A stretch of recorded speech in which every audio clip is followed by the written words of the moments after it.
Good morning, this is Student Live, the show dealing with today's hottest topics. I'm Tom Yull, and following Jeremy Corbyn's momentous win as the new Labour leader, joining me in the studio are celebrated actress Maxine Peake and another Jeremy, top TV presenter Jeremy Clarkson. A week after a landslide victory for the left, I'll be asking for their views on the future of British politics. Later on in the programme, we'll hear from Todd Sinden, our parliamentary correspondent. Yes, I'll be reporting on Corbyn's first week at Westminster. It hardly seemed possible that the maverick backbencher and five-time winner of Parliamentary Beard of the Year could win the contest. However, masses of new voters registered and 60% of them chose the MP for Islington North. The people may have spoken, but can Labour win the next general election?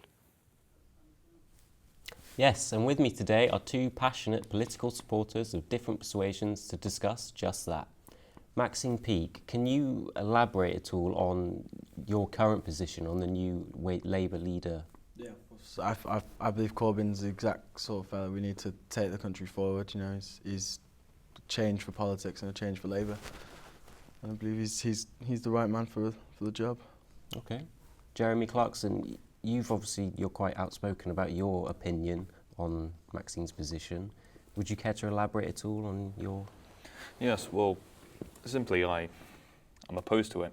I don't think that Jeremy Corbyn has what it takes to take the country forward. I mean, before we can progress anything, we need to be able to get the country out of the state of affairs in terms of economy that it's in today. And I don't think Jeremy Corbyn can do that.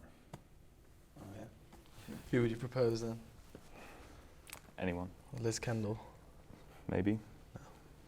Jeremy Corbyn's the man. He's the one who's brought all the voters in for Labour. Yeah? What are those voters? Students? Yeah, of course. Students. Students are the people who take this country forward. Yeah. Will they really though? Well, they No? will be in 10 Students years' these time, days? hopefully. Students these days just wasting their lives, getting drunk, just messing about. Sounds very similar to your own, Jeremy. Oh, well, at least I'll work. Oh, really? Mm. And Jeremy, if you had your way, where would you like to see the new Labour Party in the next few years? Well, I don't know, not as left as it's going to be taken, that's for sure. He's frightened, I think. That's the problem. I'm frightened of what? Frightened A that, bunch of Marxists. yeah, frightened that perhaps Yeah? the country will be level again. And Yeah, we'll Maxine, see. do you have any ideas on where you'd like to see the Labour Party? Well, I'm waiting to see whether or not we'll actually win the next election, but it's yet to be seen. I think this is the best chance we've had in years. Okay. Thank you very much for joining me. Even though Corbyn's victory was convincing, the controversy over his leadership continues. Over to Todd. Thanks, Tom. They say a week is a long time in politics. On Saturday, they were toasting his victory, but by Sunday, the knives were out when he apparently failed to appoint women to top jobs. On Monday, he was praised for creating the first majority female shadow cabinet, but on Tuesday, he was criticised for not singing the national anthem.